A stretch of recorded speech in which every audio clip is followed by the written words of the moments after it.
Okay, we're gonna try this again. I don't know what the hell happened, but my screen just froze up on me. Um, I had to restart my laptop, and all of that.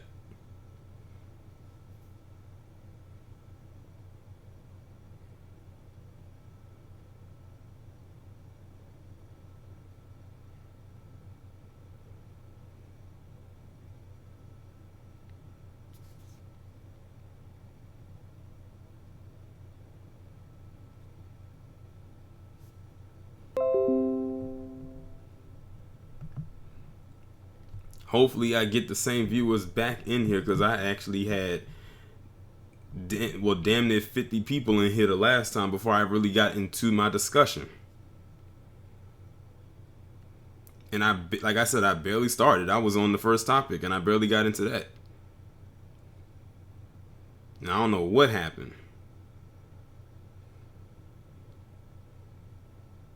I know the people in the Discord server that I'm a part of probably tired of me constantly posting the same link over and over again, but yeah, I don't know, I don't know what happened.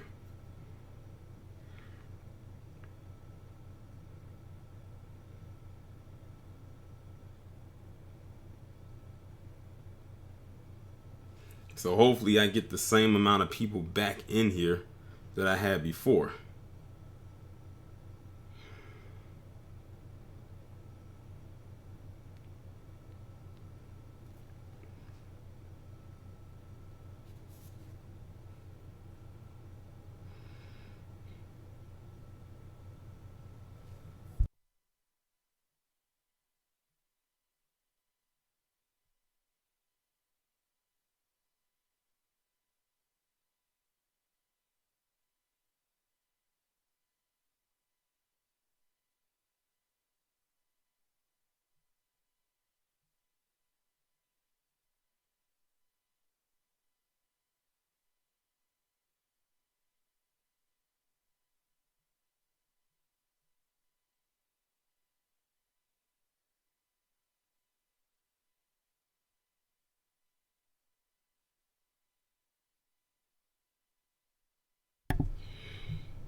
Now it's saying I only got 2 viewers in here. Like the last time that thing was at 40.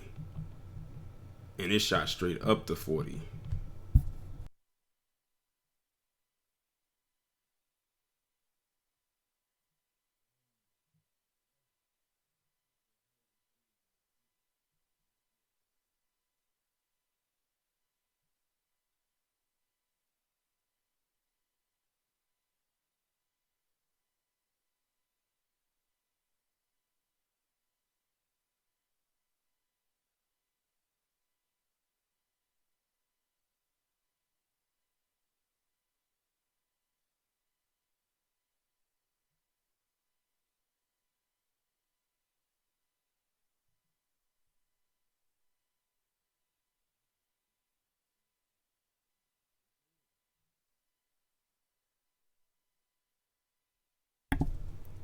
That's what I said, Stephanie, because what I did was I logged out of the Streamlabs and then I logged back in.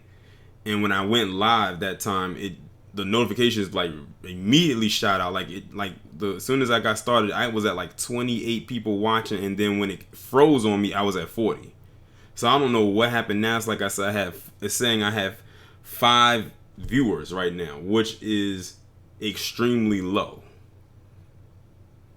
So I don't know what's going on. Like this, like I don't know what it is. Like this is the first time I've ever had a huge issue with live streaming.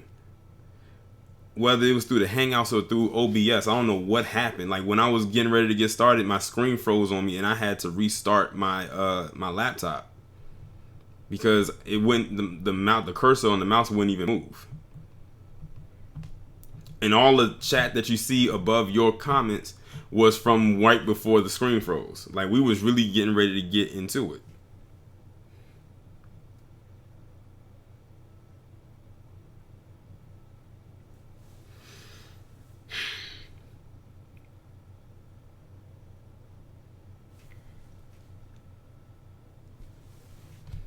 So I don't know what's really going on. I don't. If I have to come back on and do it much later because I'm tired of having to stop it, delete it, and then come back on and it's the same thing. Because I wanted to go live at this time for a reason. What's going on? Patience is a virtue. And I had a lot of people in here. No, I just restarted my laptop. I even signed out of the Streamlabs because for some reason some kind of screen had came up talking about that invalid something, and I had to log out just to get that off of the screen.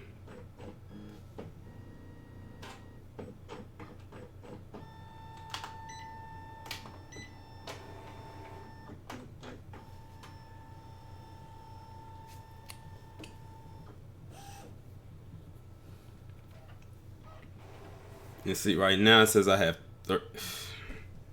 I don't know. I have no clue what this is all about. Because it looks like the people who were in here earlier didn't even get the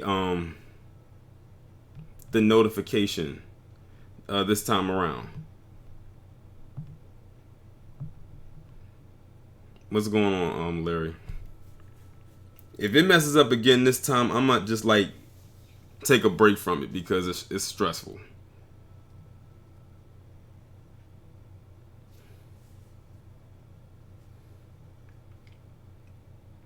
Because I'm trying to have as many people watching it live so they don't come back later and say, oh, I missed it. Because a lot of people say that they missed it.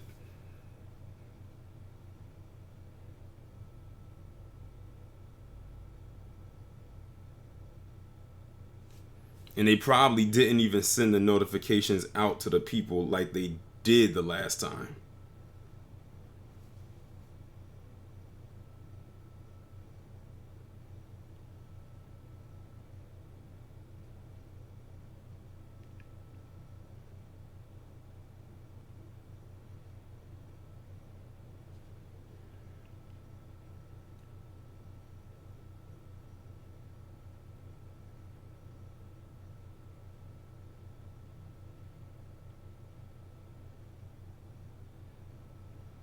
Yes, see, even Patience said they didn't send them out this time. So it's like now people have to come back and actually tune in. That's why I tell people to click the like button, because that's what's actually going to push it for it to be seen. A lot of people will come into a chat room or any place and forget to push the like button. They'll just go right to the chat and start talking.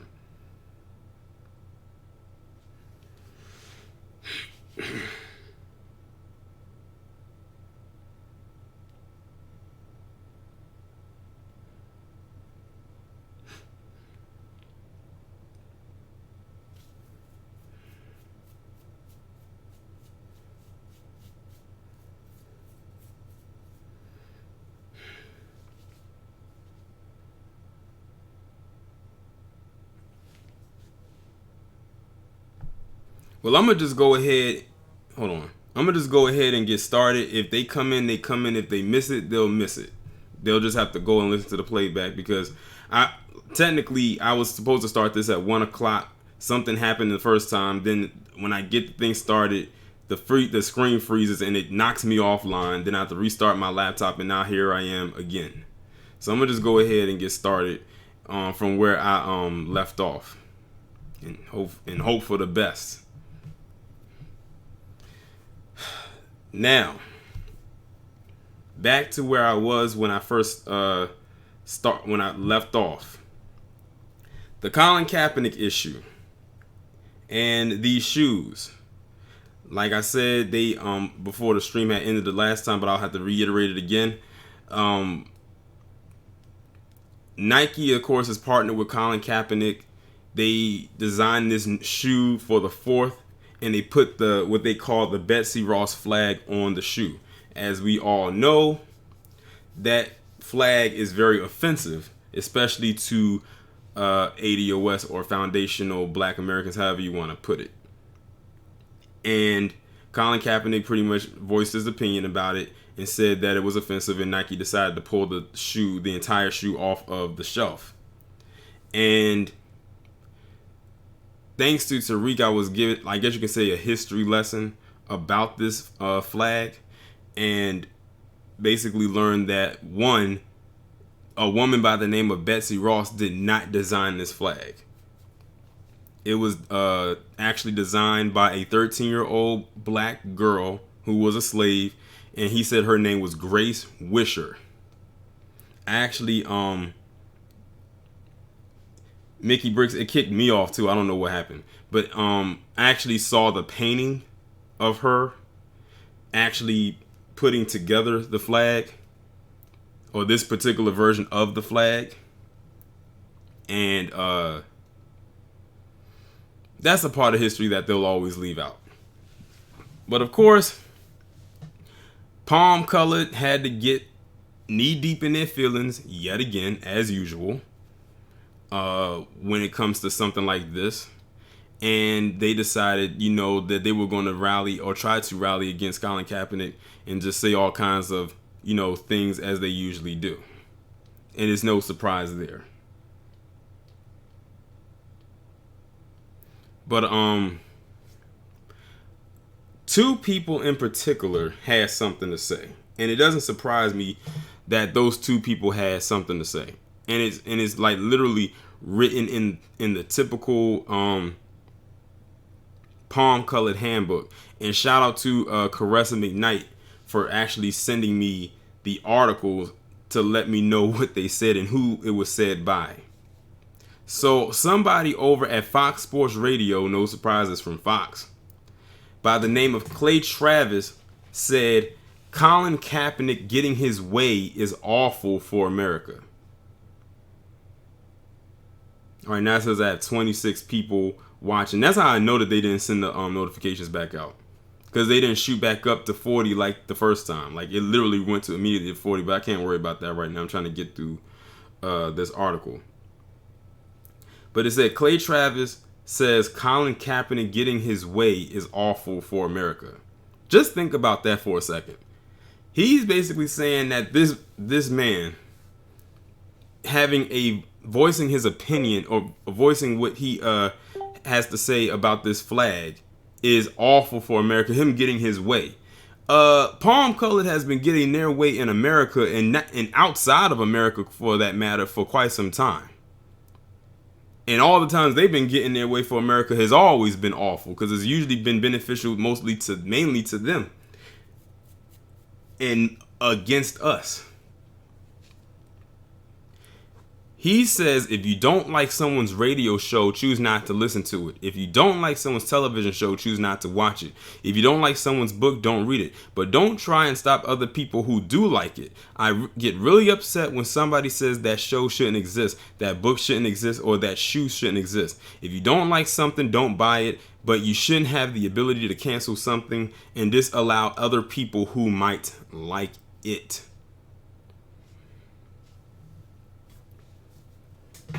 That's what he said. That was a direct quote from this Clay Travis character, whoever the hell he is.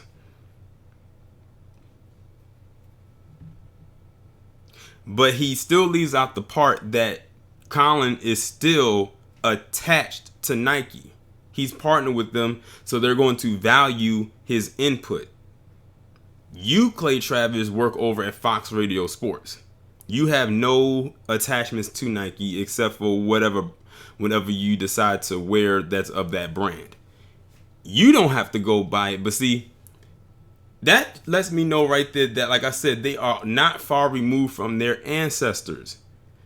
They're basically saying, how dare this man who knows his history, or has learned his history, speak out against the narrative, or out against the agenda. That's basically what he's saying. How dare you? Like, know your place.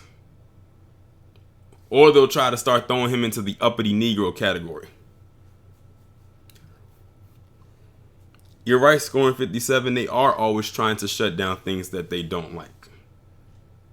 And I'm not even in the least bit surprised that that's the case. Now I'm going to go ahead and pull up another quote that came from none other than the Saltine Queen herself, Tomi Lahren. Because you know she had to throw her input in there as well. And this chick says, let me scroll down to her quote. She says the Fox News host called Kaepernick a spokes crybaby and is shocked that he's offended and oppressed by a shoe. She says something else too. She believes Nike is making a big mistake by allowing Kaepernick to dictate what product they sell, but she's not surprised. She says they endorse him wholeheartedly. She also believes Americans are done with Nike. Speak for yourself. And she also went on to say that Colin Kaepernick is a disgrace to America.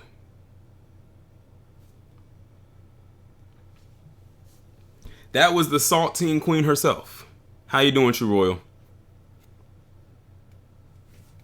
I said the next time I do a long pre-recorded video about her, it will most likely be a Petty Pendergrass production. And nothing sooner than that. The only reason I'm bringing her up is because she threw her little nasty 2 cents into it. And I think that Clay Travis guy, if I'm not mistaken, the one who I talked about before, Colin, said something along the lines of, what did he say? That what he's doing is divisive. You know, Palm Colored loves to use that word divisive as much as they like to use, what's that other term they like to use so much? Reverse racism or whatever that is. Whatever other quote that they throw out there that doesn't make any sense. He actually said that what he's doing is divisive. I would like to know how the so-called alleged 13% of the population can divide an entire nation. If we are that powerful with our voice that we can divide a nation, then maybe we should be the ones that are in power. And that also would mean that the ones who are in power are frauds.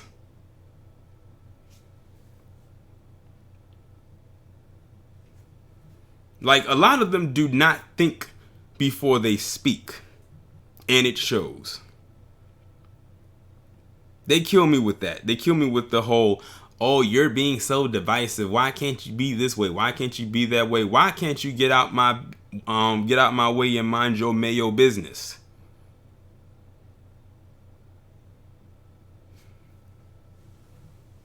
How about you do that?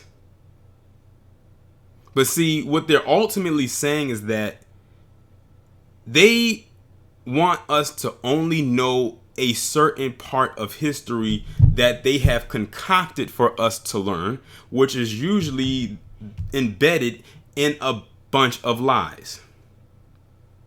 That's why I go back to the whole thing where they say how dare Colin Kaepernick speak truth. How dare he know his history? That's why they didn't want us to read or learn how to read.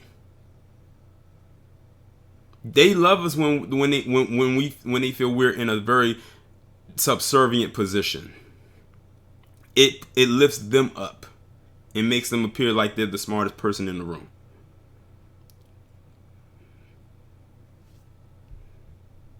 Can somebody block Luis Carlos Rodriguez Gomes since he says he's a white? I don't give a damn, but you're about to be blocked.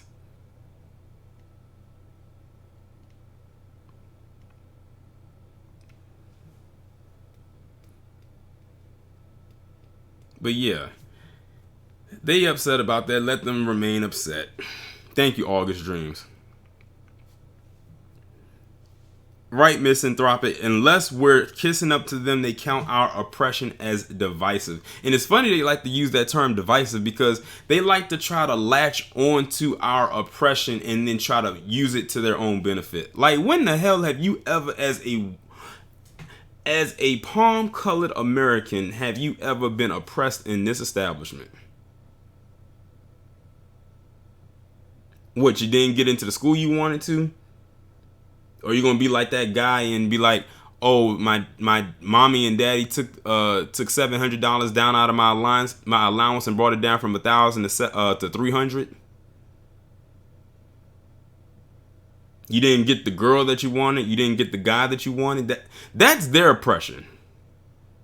Something that's not even a real issue. That's palm colored problems, PCP. Meanwhile, you actually have actual problems such as that opioid plague, your low birth rates, those mass shootings, and a host of other things that Lisa be talking about on her channel. Like all them flare-ups and shit that y'all be getting that I don't give a damn about.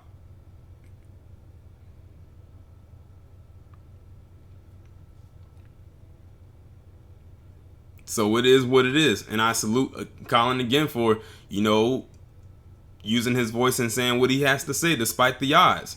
Like I said, but I have said that Colin Kaepernick has the patience of a monk. Because let me tell you something right now. Had it been me and all that backlash was coming my way, I probably would have snapped on a few people by now. You right, Larry, especially in this summer heat right now. It's hot today and it's humid.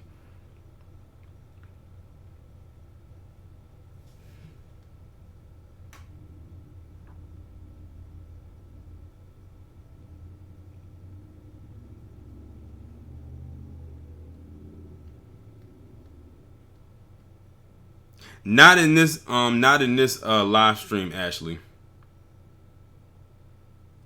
You'll see what topics I'm going to talk about. I'm only on the first topic of 9 that I'm talking about. I'm about to go to the second topic.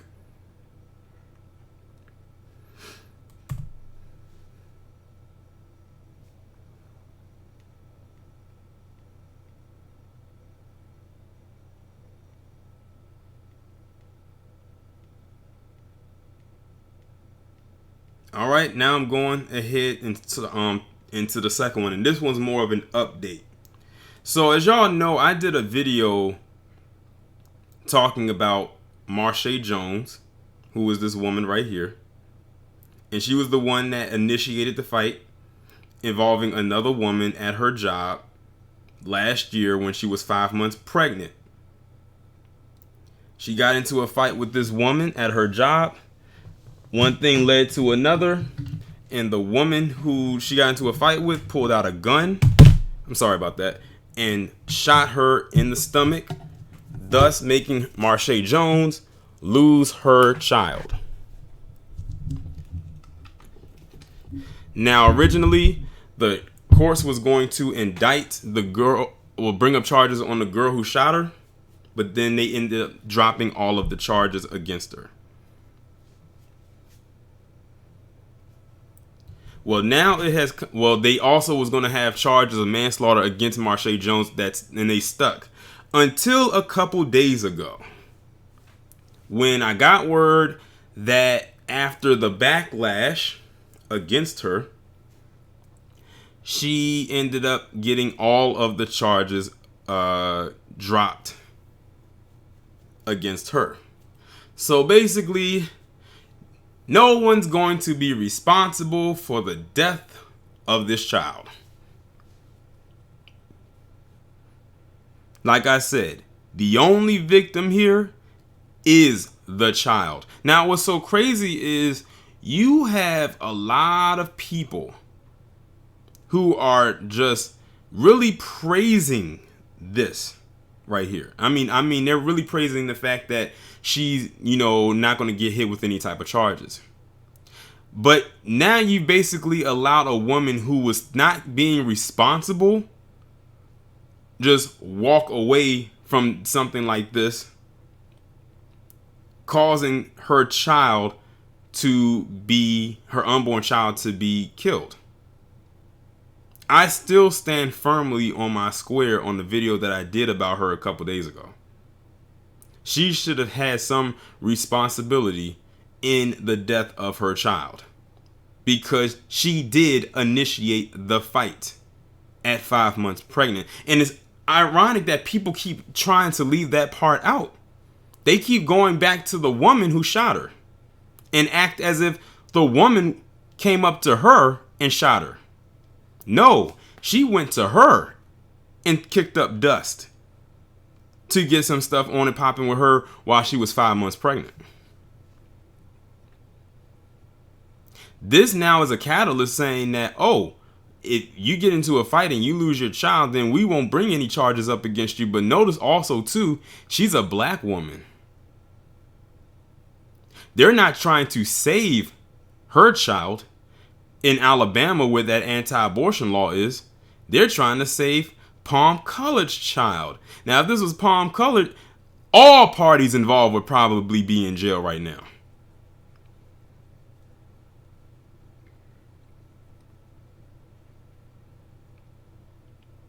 But knowing how her mindset is, I hope every guy gets a very good look at her face and know not to mess with someone like her.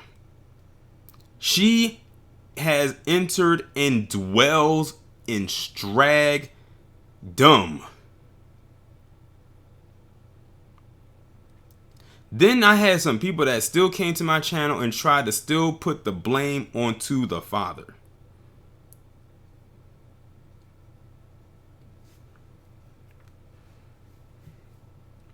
I'm still trying to figure out how in the world did the father have any thing to do with this. If she had an issue with the father because the father may have been cheating on her with this other woman, then she should have took it up with him. Not go to the woman's job to start a fight with her and you're 5 months pregnant.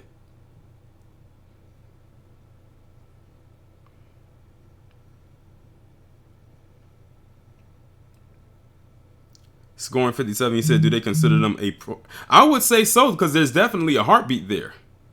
That's an embryo. That's 5 months, not 5 weeks.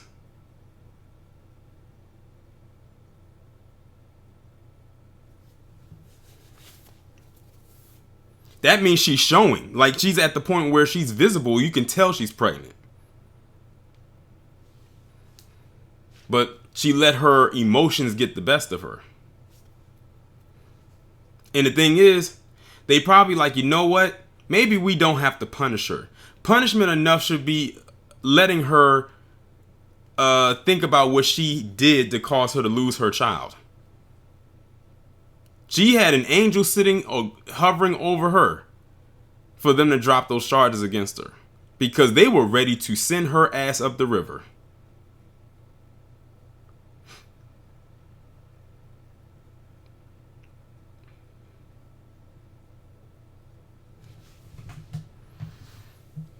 And see, she ran the risk of not only almost dying herself, but the risk of possibly even getting, having another pregnancy. Because I don't know where that bullet landed, or, we know where it had to have gone through in order for her child to die like that.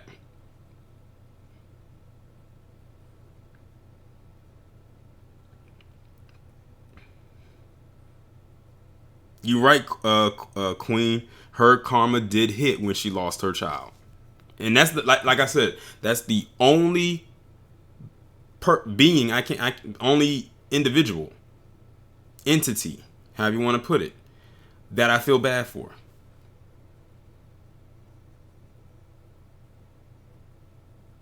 Because when I first looked at the story before actually looking at the details, I was confused like many others. Like, how in the world did she get put? How did she get charges on her and the person that shot her didn't?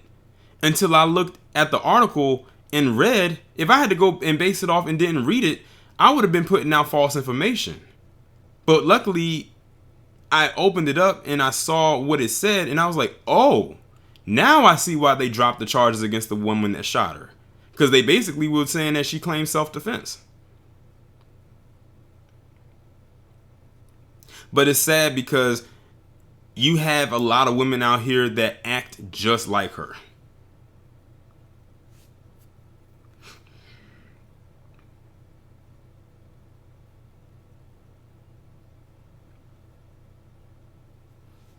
All I can say is, let this be a learning lesson for her. But she's going to have to live with this for the rest of her life. She is. Let me move on to the next story.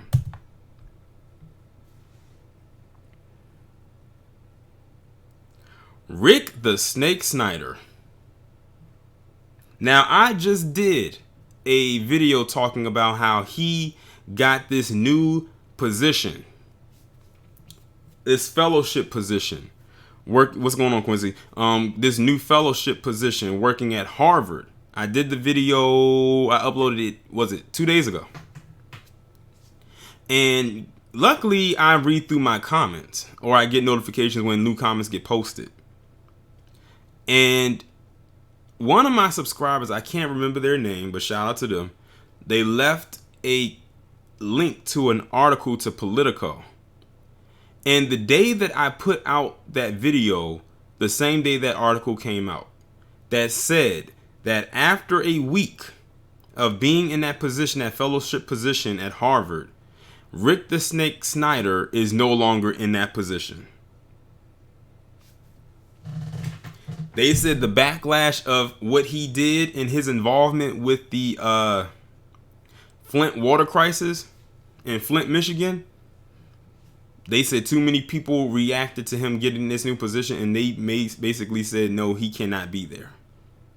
And after a week of working there, he was removed. He was basically forced out of his position. Now, where he might end up after this, I have no clue.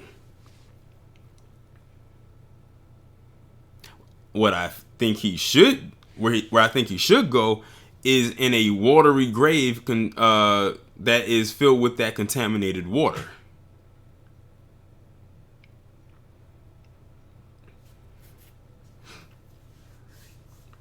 Because I don't think him just being removed from this new position that he got is enough. I'm actually quite shocked how fast it was. He was only there for a week. That was pretty swift for them. Because usually, they'll hold a position for a while before they actually move on.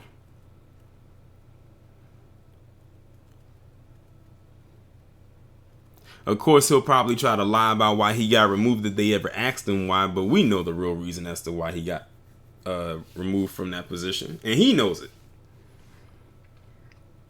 You're right, Gary. He does deserve to be in prison. It's funny because a lot of his cohorts around him are in jail, except him. But miraculously for him, all the charges ended up getting dropped. I'm not even the least bit surprised at that either.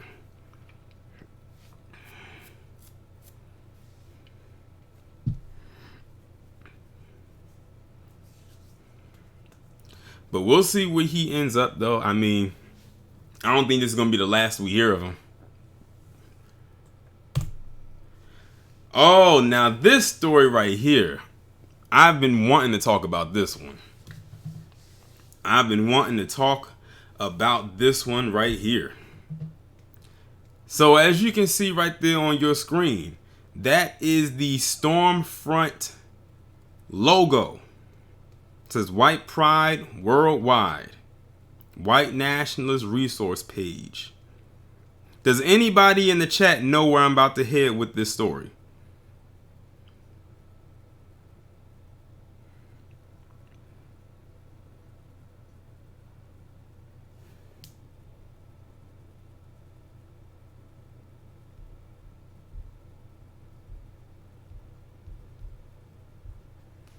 Okay, Dark Visitor says nope. Julian says he thinks. Scoring says not sure. What's going on, Art? Nope. Okay. All right, Julian. Well, actually, Julian, you came back and you redeemed yourself when you said that. And Ashton, you got it right as well. So, a couple years ago, they started. Well, first off, let me go back to the beginning. Stormfront, you already know what Stormfront is. It's a white supremacist, or it was a white supremacist website, one of the top ones at that. They have been out of business for a while now, for a couple years now.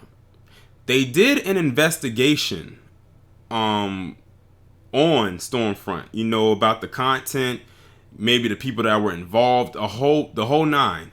It was compiled to a 104-page document filled with a lot of information. How about a couple days ago, when they're about to really dive into this investigation, like with everything that was compiled and filed that they had to turn in, the FBI mysteriously, and I put up air quotes, mysteriously lost every file. They quote unquote lost the entire 104 page document. They say they lost, but let's be real here. They did not lose that document. They destroyed it. My guess is they probably destroyed it because it was some people caught up in this that were maybe some high ranking officials that did not want to get exposed.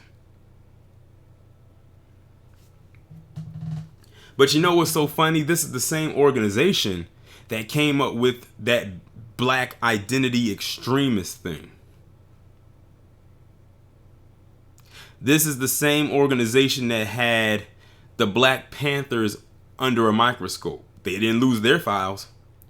This is the same organization that had Dr. King under a microscope. I bet you they didn't lose his files or those wiretaps that they put on his phone.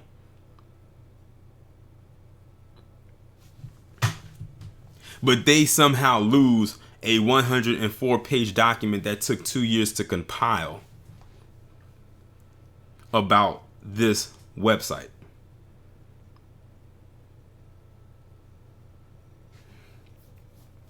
But I'm not in the least bit surprised by that. Like, there's no way that you just lose a 104 page document that took 2 years to put together. There's no way that happens.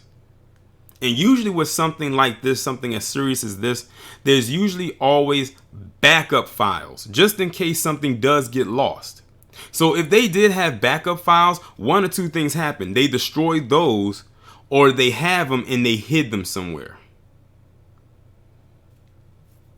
But like I said, I believe they did it because they did not want to get exposed. Some people who were attached to Stormfront or maybe frequented the website are probably some high-ranking government officials.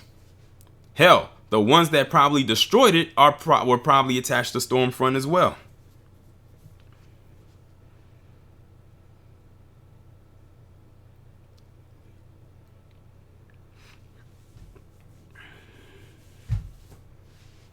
Like, when I saw that, I didn't even have to read the article to know that that's probably what happened.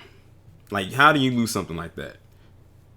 I made a joke about it on Tariq's page. I retweeted it on my Twitter account. I said, "You lose your virginity, you don't lose a 104 page document." Hell, I had to do a 20 page senior paper to graduate from college. There's no way in hell I was going to lose any of those papers or that document. I'll be damned.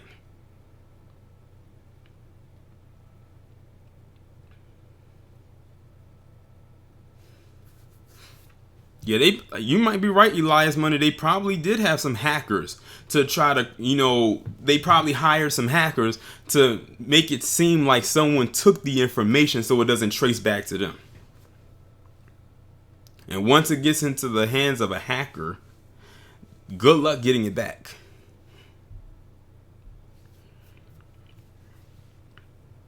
So now, whatever information that they wanted to have or needed for that, it's gone.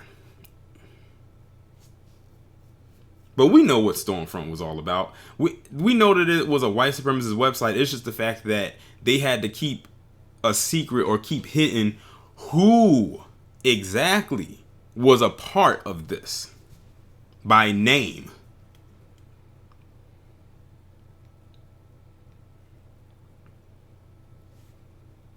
Let me go to the next story.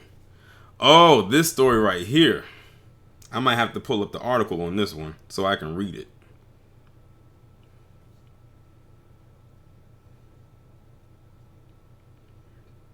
Do y'all see that quote right there on the screen? Let me zoom in a little bit just in case y'all need to read it a little bit better. The quote on this screen, it says, "This young man comes from a good family who put him into an excellent school where he was doing extremely well. He is clearly a candidate for not just college, but probably for a good college. His scores for college were high. In case y'all don't know where this quote came from, I'm reading it in the article. But this happened in New Jersey where you had this individual rape this girl. Like, he brutally raped her. And I think the details are going to be in the article.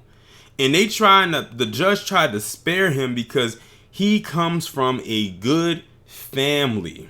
Went to an excellent school where he's doing extremely well. True Royal Family, we talked about this on Lisa's live stream yesterday.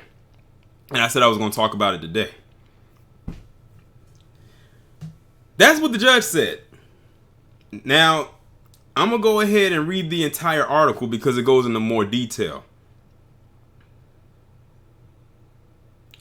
The family court judge also said the victim should have been told that pressing charges would destroy the accused's life. They are literally doing the affluenza thing with him. They're more so doing the Brock Turner thing with him. Because this is basically playing out like Brock Turner 2.0. It says, the 16-year-old girl was visibly intoxicated, her speech slurred when a drunk 16-year-old boy sexually assaulted her in a dark basement during an alcohol-fueled pajama party in New Jersey.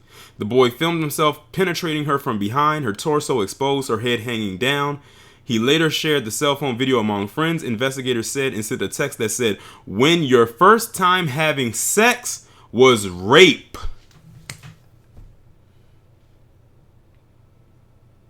Did you hear that?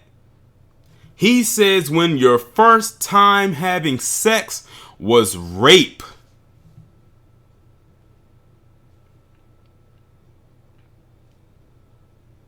That means he practically took pleasure in that. Now, I'm just on the first part of the article. I haven't even gotten halfway through it yet. But a family court judge said it wasn't rape. Instead, he wondered aloud if it was sexual assault, defining rape as something reserved for an attack at gunpoint by strangers. That's what the judge said. The judge actually questioned if this boy, actually raped this girl, even after the boy said in the video that he raped her. But he questions if it was rape or sexual assault because he said for it to be rape, she had to be held at gunpoint. This is what the judge said.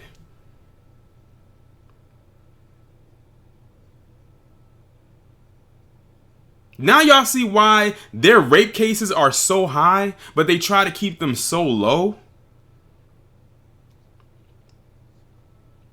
Let me continue. He also said the young man came from a good family, attended an excellent school, had terrific grades, and was an Eagle Scout. Prosecutors, the judge said, should have explained to the girl and her family that pressing charges would destroy the boy's life. Let me tell you, this is the judge saying this. This is not the boy's parents saying this. This is not his attorney saying this. This is the judge trying to get this boy off. He has no regard for the girl who was raped. None. I would like to know where in the hell Me Too is. Is Aaron Persky the judge presiding over this? Because he sounds just like Aaron Persky, who was the judge in the Brock Turner case.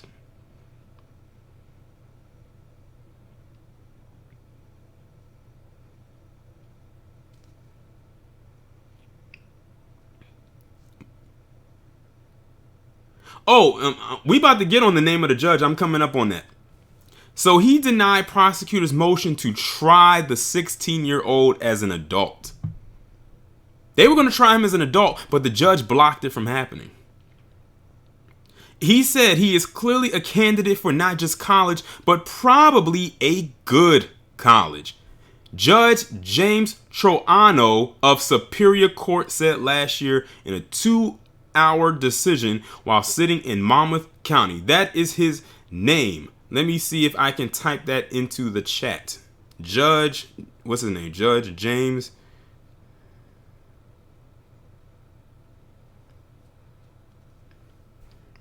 That's his name right there.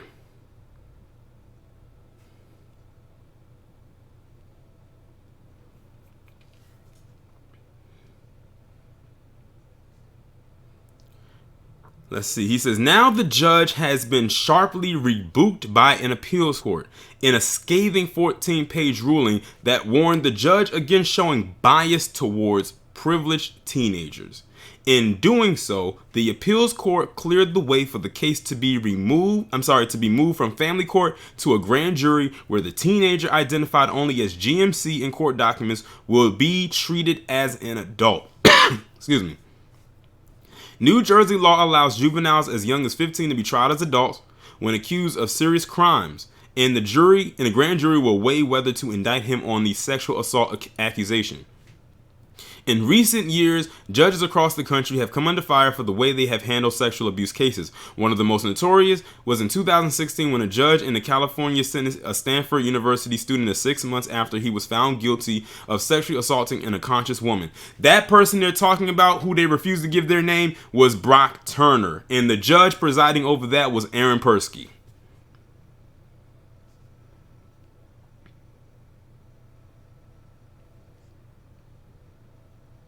After an intense public backlash, California voters recalled the judge. Judge Troiano, who is roughly 70, was one of two family court judges whom appeals court in New Jersey have criticized in recent weeks over relatively similar issues. In the other case, the appellate division reversed another judge's decision not to try a 16-year-old boy as an adult after he was accused of sexually assaulting a 12-year-old girl in 2017. The second family court judge, Marcia Silva, sitting in Middlesex County, denied a motion to try the teenager as an adult and said that beyond losing her virginity, the state did not claim that the victim suffered any further injuries, either physical, mental, or emotional. Now, that was a female judge that said that. She said beyond losing her virginity, she doesn't see where the victim was raped.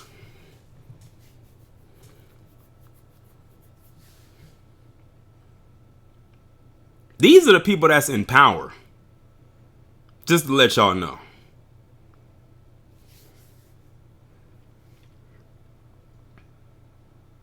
Dark Visitor, they only identified the boy as GMC, so I can only assume that those are his initials. And they didn't give out the girl's name because technically she's a minor.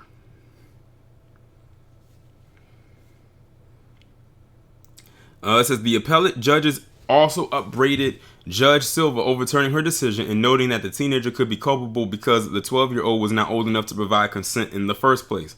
The judge in Monmouth County, Mr. Troiano, was scolded by the appellate court that the juvenile came from a good family and had good test scores. We assume would not condemn the juveniles who do not come from good families and do not have good test scores from withstanding waiver application. As if having good test scores absolves you of being a savage. I swear, this only works for the palm-colored, the privileged of the palm-colored.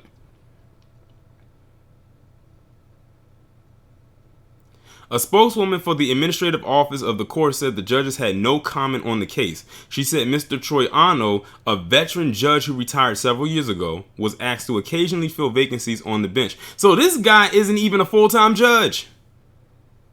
He's a filler. He's a fill-in. Whenever one of the judges may happen to be out, he's like a substitute.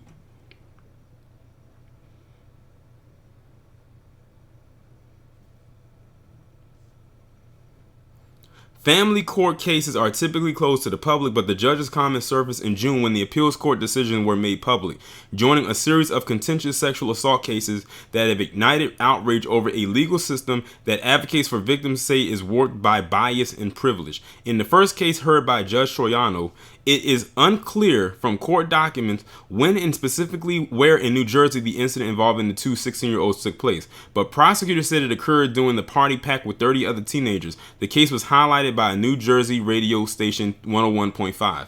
The victim was identified only as Mary, an alias to protect her identity. Before the episode, prosecutors said both teenagers walked into a darkened area of the basement and Mary stumbled as she walked. While on the sofa, a group of boys sprayed Febreze on Mary's bottom and slapped it with such force that the following day she had hand marks on her butt. After the assault, prosecutors said GMC, and that's the boy that they're identifying him as GMC, left the room, but some of his concerned friends checked on her. Mary was found on the floor vomiting, and she was driven home by a friend's mother. When Mary woke up the following morning, she was confused about her torn clothing and bruises on her body and told her mother she feared sexual things had happened at the party without her consent. Over the next several months, she learned that GMC had shared the video among friends, but when confronted, he denied recording the encounter and said the friends were lying, according to court documents. Eventually, Mary learned that the boy had continued to share the video, prompting her mother to contact the authorities and ultimately pursue criminal charges in 2017. In September 2017, the Monmouth County Prosecutor Office recommended that the case be tried in an adult criminal court, in part because the boy's actions were sophisticated and predatory. At the time he led Mary into the basement gym, she was visibly intoxicated and unable to walk without stumbling. For the duration of the assault, the lights in the gym remained off and the door was barred by a foosball table. Filming a cell phone video while committing the assault was a deliberate act of debasement. The prosecutor said that the boy lied to Mary in the following months while simultaneously sharing the video. This was neither a childish misinterpretation of the situation nor was it a misunderstanding. GMC's behavior was calculated and cruel. In an interview, Christopher J. Gramaccioni, I'm probably mispronouncing his name, the county prosecutor said, "This is conduct that should be punished in adult court. We subscribe to the idea that the juvenile system is supposed to be rehabilitative. But when you're dealing with charges as serious as these, it's a whole different ball of wax." Mitchell J. Ansel, a lawyer for the teenage boy, did not return requests for comment. Of course he didn't. How can you respond to something like that? New Jersey has a progressive juvenile system. Juvenile cases are not shown to juries, juvenile records are kept from public view, and sentences are typically more lenient than when a person is tried as an adult. A recent law made it illegal to try defendants younger than 15 as adults. On July 30th, 2018, Judge Troiano denied the waiver to try the teenager as an adult, arguing that the prosecutors had abused their discretion. Troiano said there was a distinction between a sexual assault and rape. He said the traditional case of rape generally involved two or more males using a gun or a weapon to corner a victim into an abandoned house, shed, or shack and just simply take advantage of the person as well as beating the person, threatening the person. Now, that judge was very detailed to what he believed constitutes as rape, which makes me question, has he ever done something like that before? The way that he lined that up. Because I didn't know that when you rape somebody, that it involved all of that what he just said. Exactly true. I just said that. It sounds like something he did. Stephanie, he's retired. They just use him as a fill-in. But yeah, I understand he should be disbarred.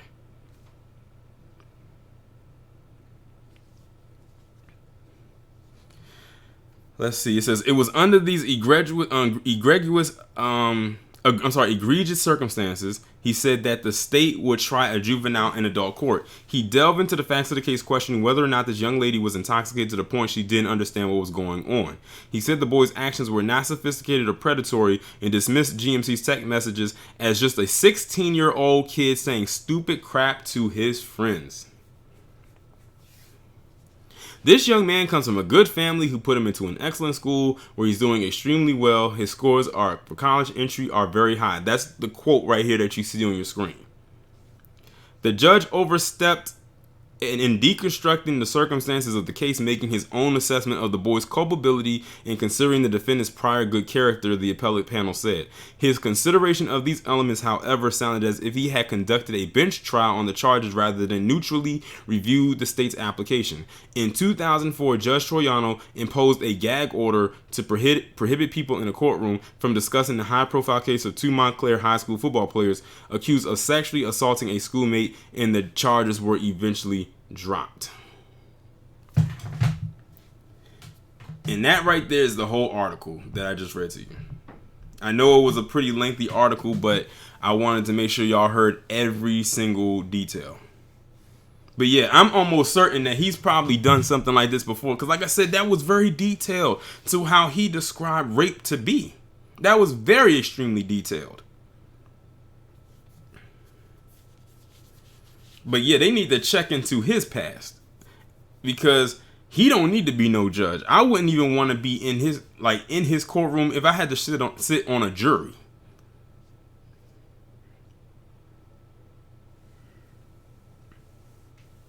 But yeah, that's a wild story. I'm glad that they have decided to actually move this before a grand jury, so it's possible that the boy might actually get some jail time behind this. Because if they had to leave it in his courtroom, he would have been skating up out of there. Right, August. Let's overlook his savage behavior. That's exactly what that judge preferred.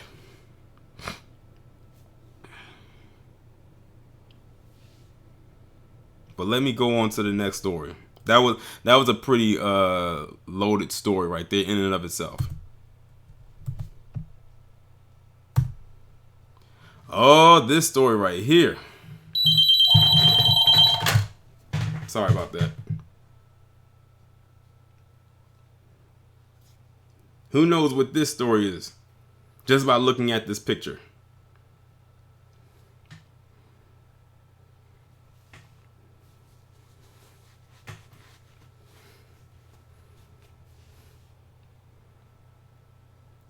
This is Thomas Dandria. I believe that's how you say his name. Thomas Dandria. And he is a firefighter for Pittsburgh. And he took it upon himself to pin down this 13-year-old black boy at the playground because he tried to accuse this boy of vandalism. He tried to accuse this boy of vandalism. You know what this almost reminds me of? It kind of reminds me of what happened with that Hannah Payne chick in Kenneth Herring. Overinflating a situation that wasn't even there. I swear these palm colored these palm colored pieces of shit just love putting their hands on us. Whether it's grown people or kids, they love doing it. They love grabbing on kids, as you can see in this image right here. Like, he had this boy pinned down for a while, and then when the cops finally came, he tried to lie and say that he was doing something other than the third.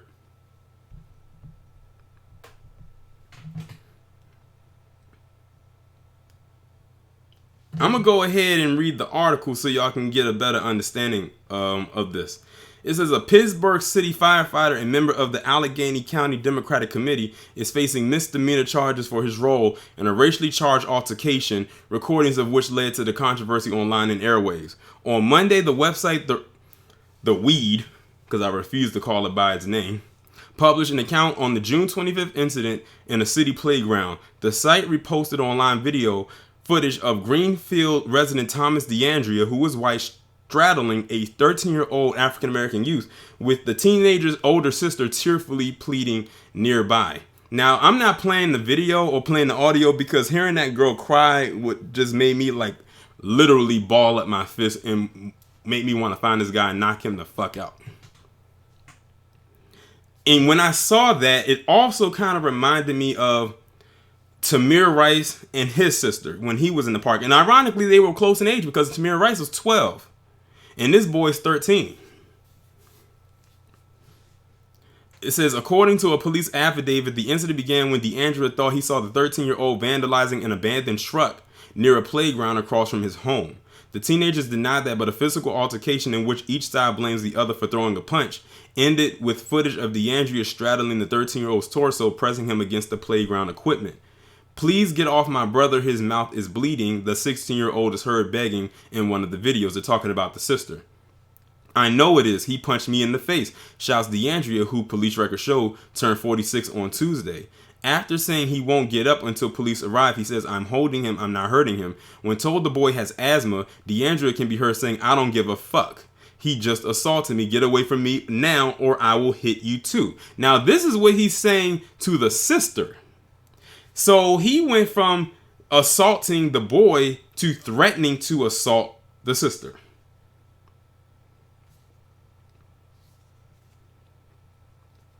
I was already on the phone with the police. I'm sorry, let me go back. He says the second video shows DeAndrea arguing with an onlooker who tells him he should have had police take care of the matter. And he says, I was already on the phone with the police, you idiot. Now he's talking shit about somebody else that's not the sister. Like, this guy just got balls of steel. It says, yeah, it looks like you were real calm and collected with these kids, she replies moments before the 13-year-old can be heard protesting, my arm, my arm. In a Tuesday afternoon press statement, Pittsburgh Department of Public Safety noted that DeAndrea is a city firefighter who has been placed on administrative leave. Of course, the Office of Municipal Investigations, which reviews alleged misconduct by city workers, is investigating. Misdemeanor charges of simple assault and criminal mischief against DeAndrea are pending, and the city said its investigation is ongoing. According to a police affidavit, officers received a call for a reported fight Tuesday afternoon when they arrived at the playground. We immediately observed an adult male, later identified as Thomas DeAndrea, pinning down a juvenile male. The boy stated he had asthma and his chest started hurting when he was being pinned down. The affidavit offers conflicting accounts of what triggered the incident. The teenager said they were just sitting in the truck and that DeAndrea told the 13-year-old that he had called the police and was giving him a head start to run. The affidavit continues, DeAndrea then followed the boy onto the playground equipment while both were exchanging words with each other. The boy then stated DeAndrea swung at him and he struck DeAndrea back in self-defense. The affidavit reports that the boy had a swollen lip and some dry blood around his mouth when interviewed by police. For his... check that out. A grown ass man getting into a fight with a 13-year-old.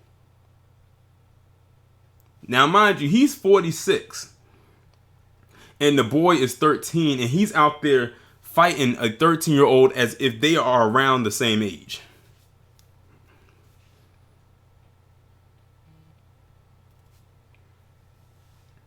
It says his officers also reviewed video of the altercation, which only shows DeAndrea pinning down the boy in the verbal arguing, the affidavit says. Police determined that DeAndrea was the aggressor and told him charges would be filed.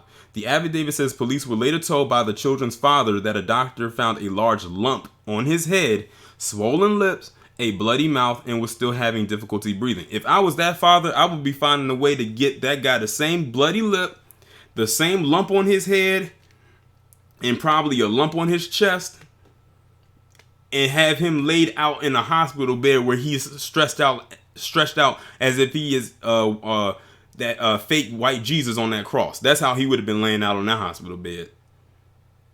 If I got wind that my child's face looked like that. DeAndrea could not be reached by phone, and no one was at his Greenfield home Tuesday. He did not respond to a written note left on his door. DeAndrea was not available for comment. His wife said he's the real victim. Of course, his wife is going to come to his defense. She said he's the real victim here. It says DeAndrea faces a preliminary hearing later this summer, according to court records, but already on social media, there have been calls for him to be removed from his post on the Allegheny County Democratic Committee. How about that? He's a Democrat.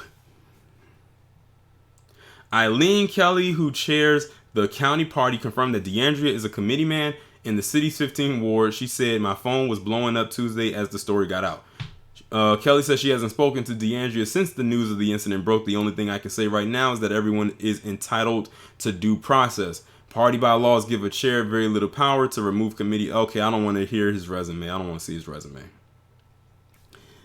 Yeah, now they just talking like fluff pieces about him. I don't give a damn about that. But yeah, this just, like I said, just goes to show they love to put their hands on us. But I have to give I've got to get the boys some credit. He got a little bit of heart to actually swing back on him. He probably knew he may have lost that fight, but he had a little bit of heart there. But I would have found a way to deal with this thing right here that you see on your screen that looks like he's just a couple of tans away from looking like a damn orange peel in his damn self.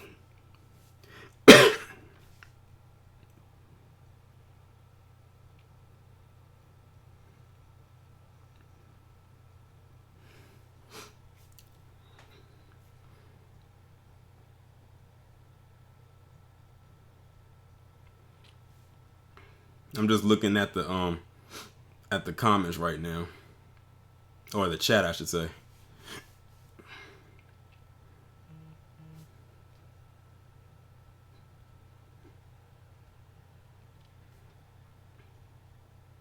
But yeah, like I said, it just goes back to them not being able to mind their Mayo business yet again. Let me move on to the next story. Meghan McCain. Meghan McCain. I don't know if y'all heard about what happened or what Meghan McCain had came out and said recently, but she said that she might be leaving The View.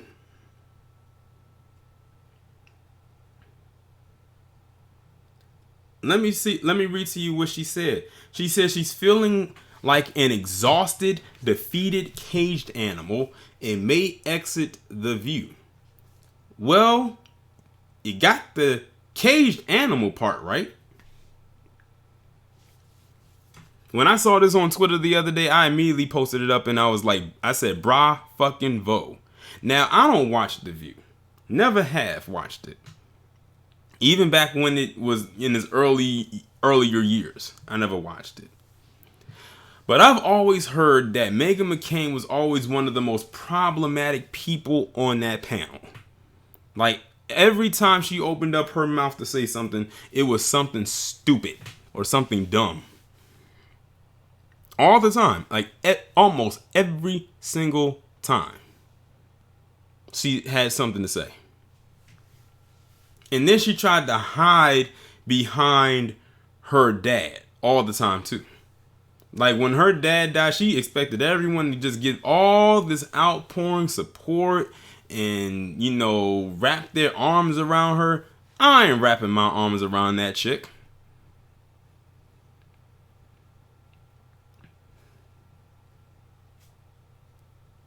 All I can say is I hope that her leaving is true.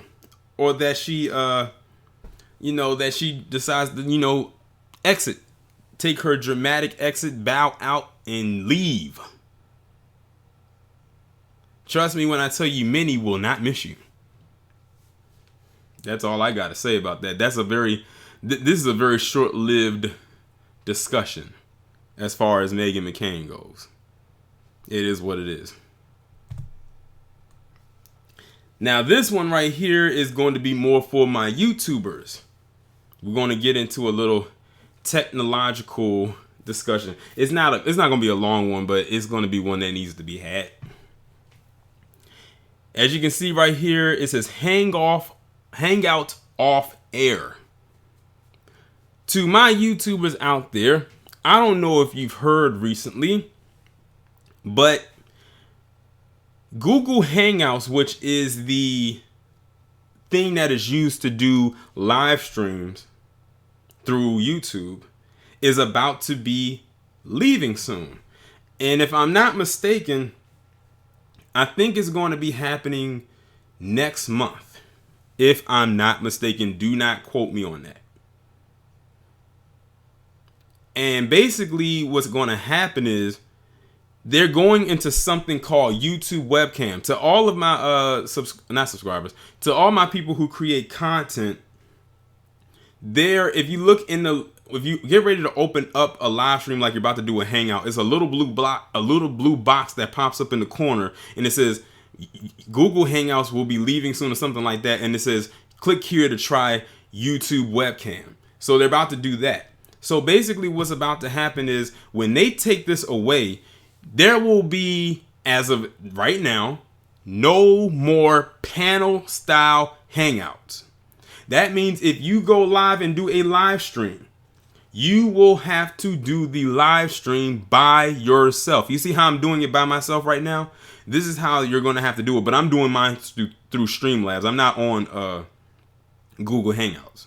And I should have known something like this was coming, because a couple weeks ago, Google Hangouts was acting real glitchy. Like it was having a bunch of issues, a bunch of problems going on. Like it wouldn't open up, and it got stuck at 99%. Like we was like, what the hell is going on? And then 2 days ago, I read an article where it was saying the person who created the Google Hangouts, they basically have already started to cut ties with the creator of it. Who remembers when they had Google Plus? Those of you who create content, they had something called Google Plus. But a lot of people didn't even realize that Google Plus was gone. Like it kind of just faded into the background, like real silently, but real fast at the same time. That's what they're doing here. They're cutting away from this.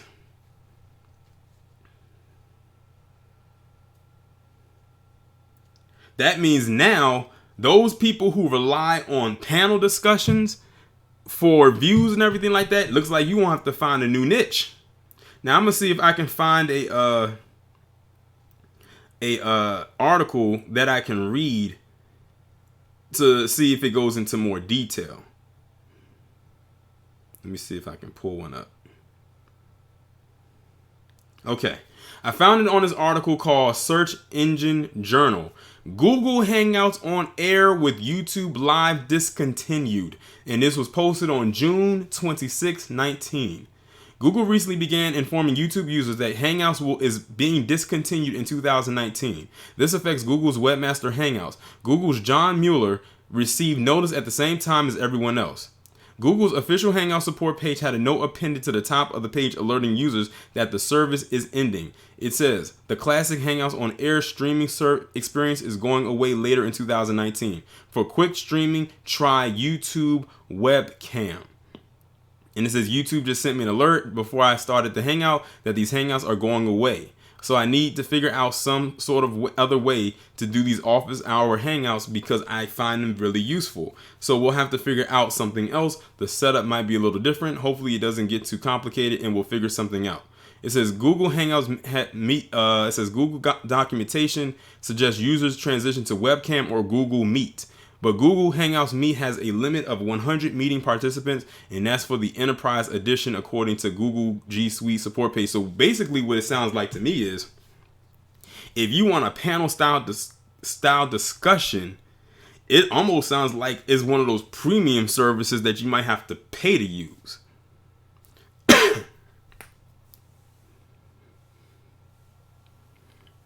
But like I said, I'm enjoying using the Streamlabs thing. I really enjoy this format.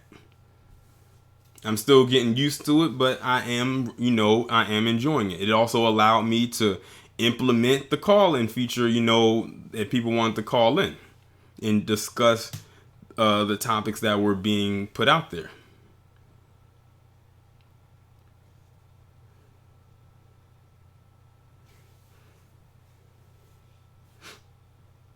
But I'm not even, to be honest, like I said, I'm not even sweating it, to be honest, because I join people's panels. I'm real selective of who panels I go on, and I'm also very selective of the people who I allow to be on my panels. Like a lot of times whenever I did a live stream on Google Hangouts, and the last time I actually did one on Google Hangouts when I did a collab was with Grinch for his book. So I'm really selective of who I allow to be on my platform. I just don't allow any and everybody to come in. Because that's how sometimes you can lose control like that. What's up, LB? And welcome back, I should say. Because I remember you was here earlier before the thing froze on me. Oh yeah, Dark Visitor. YouTube in its prime before Google bought it. It was great times then. That's back before you could monetize your videos. That's back when you weren't making any money off of the platform. You just had to do it for fun. But gone are those days. Nap, you right. You said if you want to do it like that, you're gonna have to use Discord.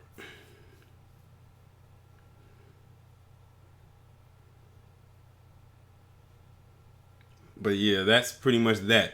Okay, now we are about to head into the topic that everybody has been literally going crazy over for the last couple of days since its announcement. Does anybody in the chat care to guess what the final topic is going to be? No, Treehouse Party 83. I haven't watched one episode of Stranger Things, even in its first season. I would like to, but I just need to find the time to watch it.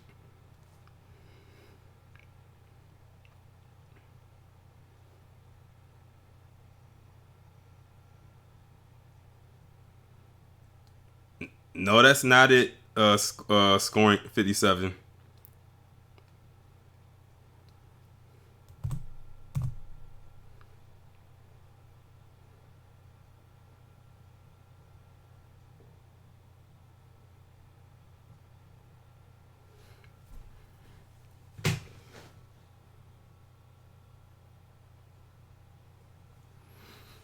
Yep. Whoever said the casting of the Little Mermaid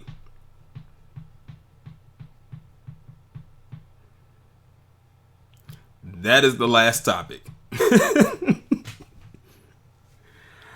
Man, when I tell you the internet erupted when this got announced a couple days ago. If y'all did not know, Disney is doing, well, they're doing a lot of them. They're doing all these live action remakes. And The Little Mermaid has been announced. And I think they said it's going to start filming next year. And people are highly upset that they have cast a black female to play the Ariel character. And her name is Halle Bailey. Not Halle Berry, like many people had got it confused. But Halle Bailey. If y'all don't know, her and her sister are, I guess you can say a duo. I wouldn't say a group because there's only two of them. And they both sing. And I actually had a chance to I went online and I looked up a video of her singing. She actually has a very, very nice singing voice. I will not even knock her for that. She has a very, very nice singing voice. But a lot of people were upset for the obvious. She's black. And, of course, in the animated version, the character is white. Now, so far, they've only casted 2 people for the movie. That's her character and the Ursula character. Ursula will be played by Melissa McCarthy. Which, I guess you could say is good casting, if you ask me. Now, many people, and I do mean a lot of people, were in an uproar when they found this out. Like, they were going in on this. I mean, talking about everything from how How can they cast a black person to play a character that we've known to be white? What are they going to do about her hair? Because she has locks, Ariel did not. Her hair is brown, Ariel's hair is red. I'm gonna try to see if I can really break through all of that right now. And I'm gonna even bring up the whole Princess and the Frog argument as well, because they've been using that one as well. I saw that a lot. When it comes to the hair, if they don't want to put a wig on her, they can just simply dye her locks red. That's nothing.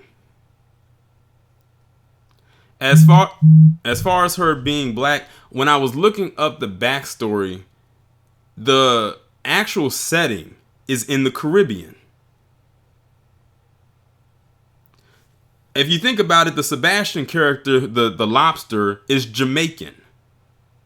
So it's a lot of calypso music that's playing. Those of you who watched the movie, which I think is a majority of the people who saw the movie, they have a lot of calypso style music playing, especially when he's singing.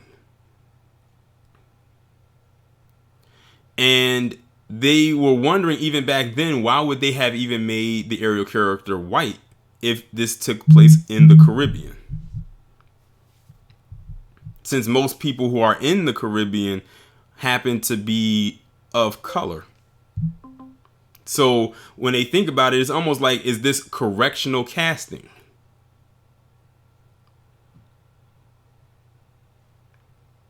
You're right, Treehouse is a fictional character. But you had a lot of people who were mad, and I'm like, she's a fictional character. Mermaids don't even exist.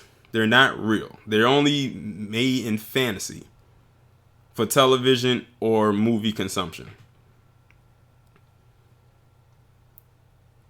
And also, there also may be in talks of her sister being in the movie as well as one of her sisters.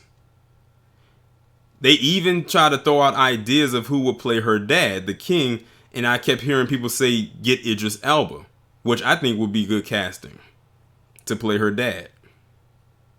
Now, a lot of people were saying about who the prince is going to be. Honestly, and I'm going to be completely real here, a lot of people think that he's going to be white. Honestly, I think the prince might actually be black. That would be a bold move for them to make for this film, but I think the prince might actually be black. But I'm just going to leave it right there. This is just me simply guessing.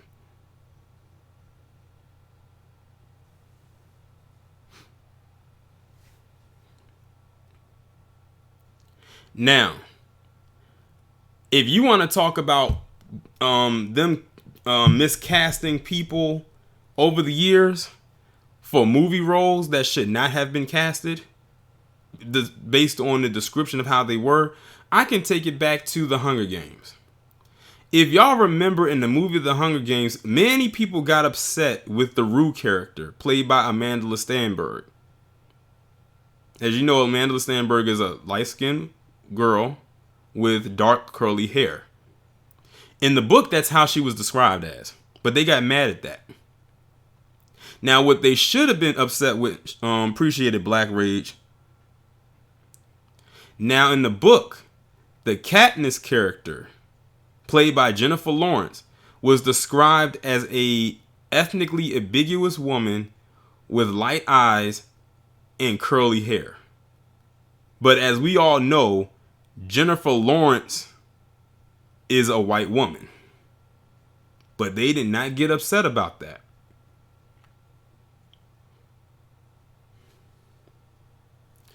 We could even do all those ancient Egyptian style movies that they love to whitewash.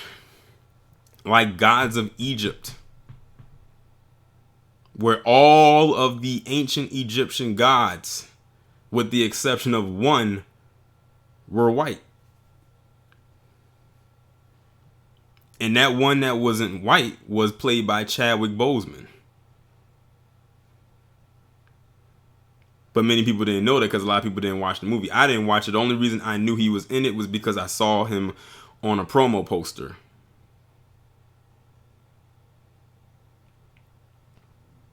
I mean, this whitewashing thing has been going on for years, and I do mean years.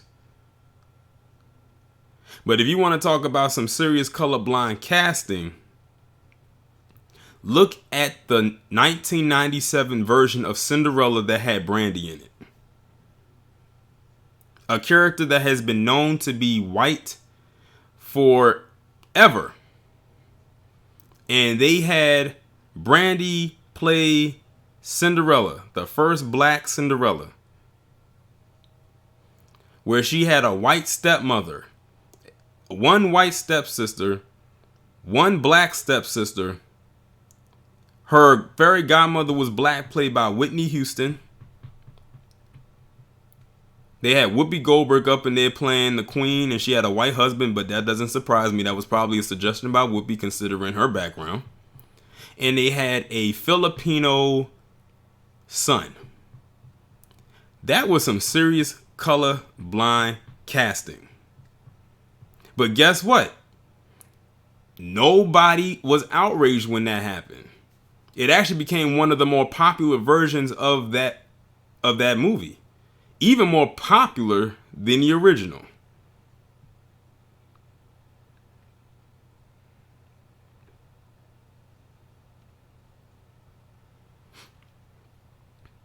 Now, when it comes to you're right, God of Harmony said they were pissed about Billy the Blue Ranger being black in the new Power Rangers. I remember that. They were upset about that.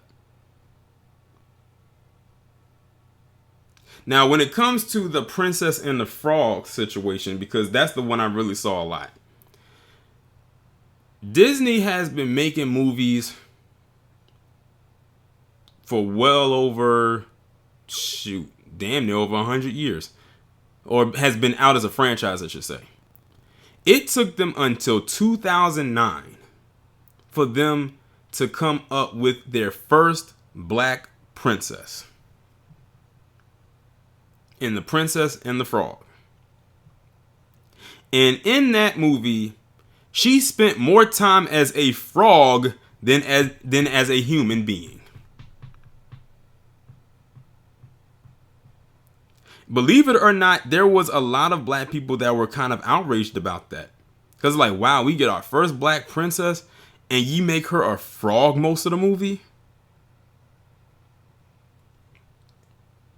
Now I'm going to get off topic a little bit.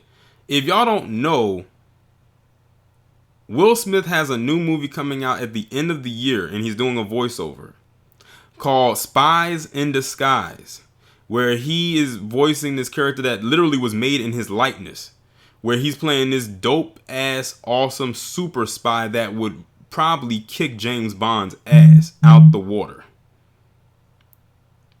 And then all of a sudden, with an experiment gone wrong, he turns into a bird.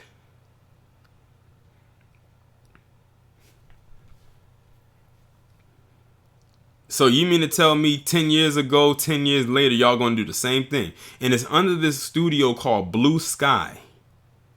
Blue Sky is owned by Disney.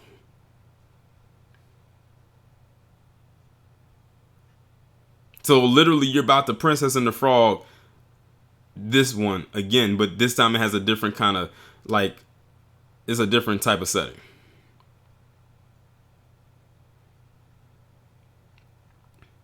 But back to the Princess and the Frog thing.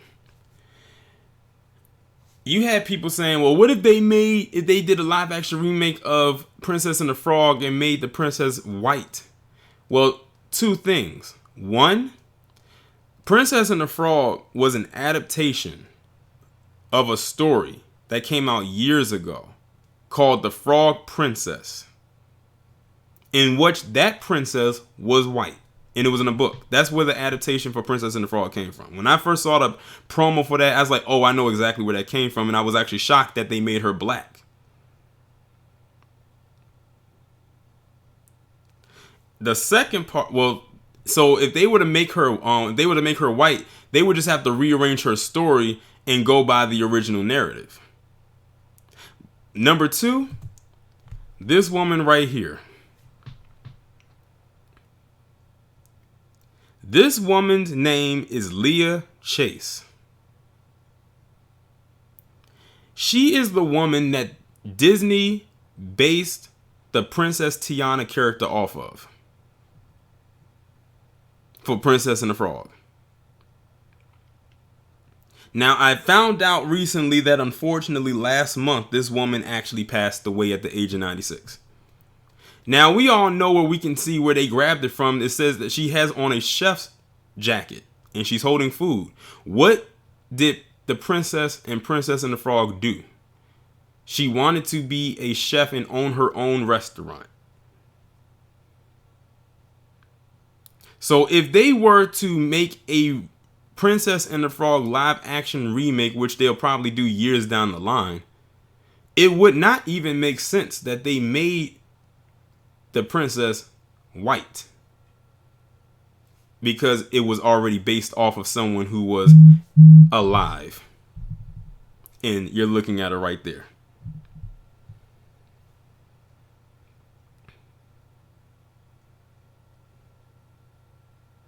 Yeah, August. I know she passed away. It said last month. I think they said June 5th.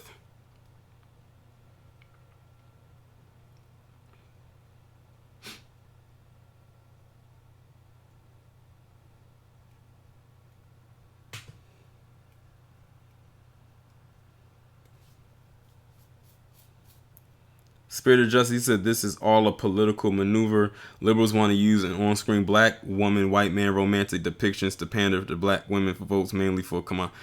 This has nothing to do with Kamala Harris. Believe it or not, many black women are not feeling Kamala Harris. And to be honest, by the time this movie comes out, the election will be over because they're filming it next year. So it probably won't come out to 2021. The election will already be done.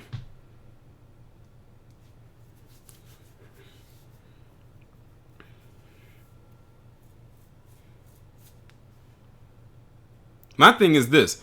After years, and I do mean decades, of them doing blackface and whitewashing our characters, you know what's so funny? Isn't it interesting that whenever they whitewashed our characters, or they did the blackface thing, or especially the whitewashing of our characters in recent years, all those movies flopped? But if you switch some things around and threw someone who looked like us in there, the movie would be successful most of the time. Look at what just happened with Aladdin.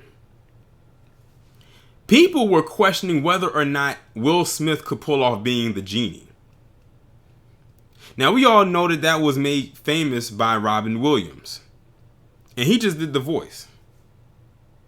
But when it got announced that Will Smith was going to be the genie, people was like, oh my God, I don't know how that's going to work because Will Smith doesn't sing, he raps.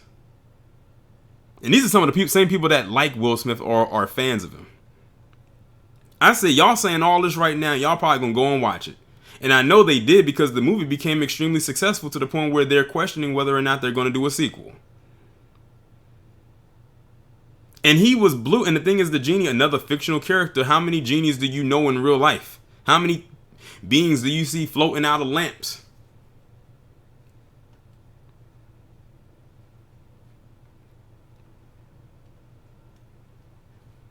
They even said the same thing about the new Lion King remake that's coming out in 2 weeks. Why is there so many black people doing the voices? That's what they're saying. Like, this is why it's good to have multiple social media platforms. They were saying that. Why are there so many black people doing the voices? There were some white people in there too.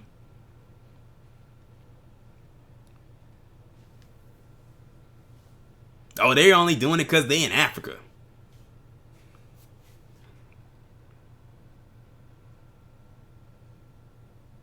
The same people that's upset about that gonna see that too.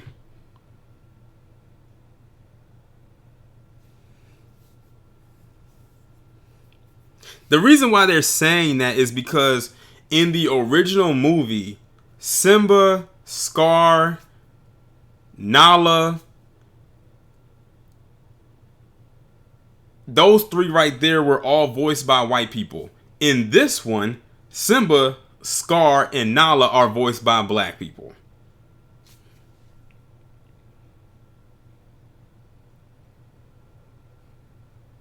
That's really all it is. They feel like the continuity should remain the same, even down to the voiceover. Some of them were saying, why didn't they get the original Scar back, or why didn't they get the original Simba back if they got James Earl Jones back? Which they did, and I'm glad they got him, because who else is voicing Mufasa? Like, let's be real here.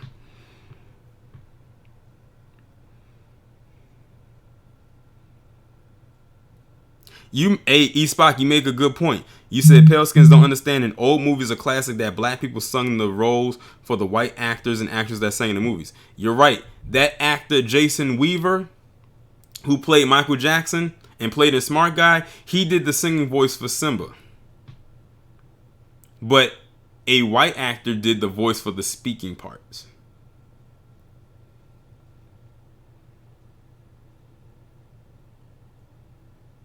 Auntie, I don't think Whoopi's going to do the voiceover for the hyena in this one.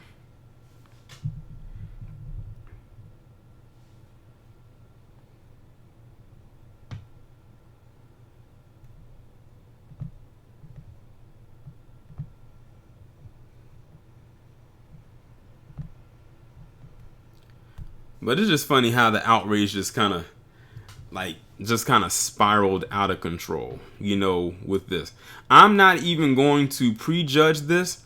I'm just going to allow the chips fall where they lay and just, go from there and see what happens, because the movie might actually turn out to be good. And the thing is, Disney knows what they're doing as far as marketing goes. They probably knew that this announcement of her being Ariel in The Little Mermaid was going to draw controversy. They knew that. And controversy will most likely sell. Well, it will sell. And besides, from what I heard, they said that the girl went and auditioned in front of the casting director and the director of the movie. And they said they were blown away by her singing voice. And they knew right on the spot that they wanted to use her. And I actually did, like I said, look up her singing that song Unforgettable by Natalie Cole. And whoa, for someone that young to have a voice that angelic in 2019, it blew me away.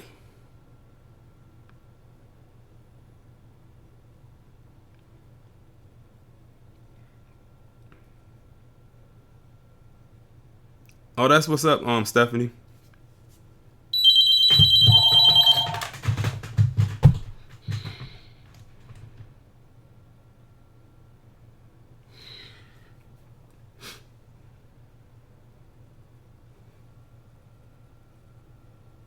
He's already been removed.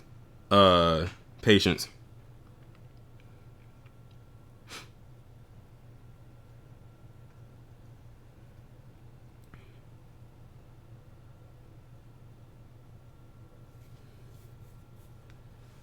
I'm trying to question whether or not I'm gonna open the phone up, because after having to go back and forth with the whole thing earlier, and that kind of drained me getting started with this. So I'm trying to contemplate whether or not I'm gonna open the phone lines or not.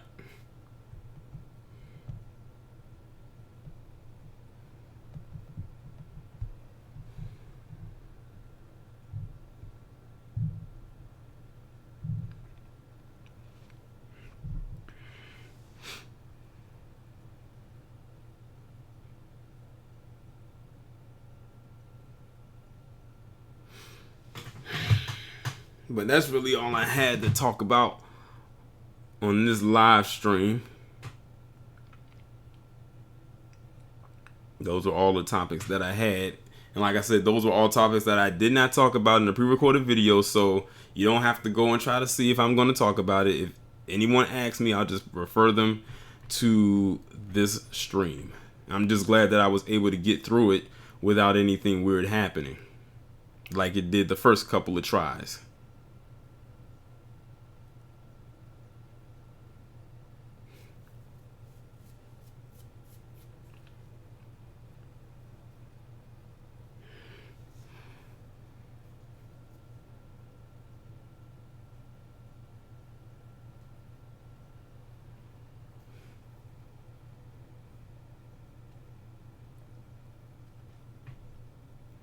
All right, y'all. I'm gonna actually go ahead and end the stream.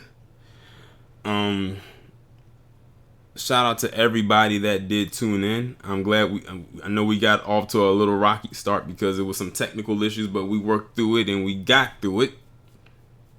Shout out to the two people that subscribed. I think this is their name. That subscribed to me. Also, shout out to Black Rage 843 for the super chat donation. I will be back with the 5 o'clock upload. Oh, that 5 o'clock upload is going to be very interesting. I almost didn't record a video for that because I was almost going to talk about it in this live stream, but I said, nah, I'm going to let that video stand alone and let the people go in because y'all are going to go in on that one. That's all I'm going to say. So I will talk to you all in the next one, and y'all enjoy the rest of your Friday. Enjoy the rest of your weekend and stay safe.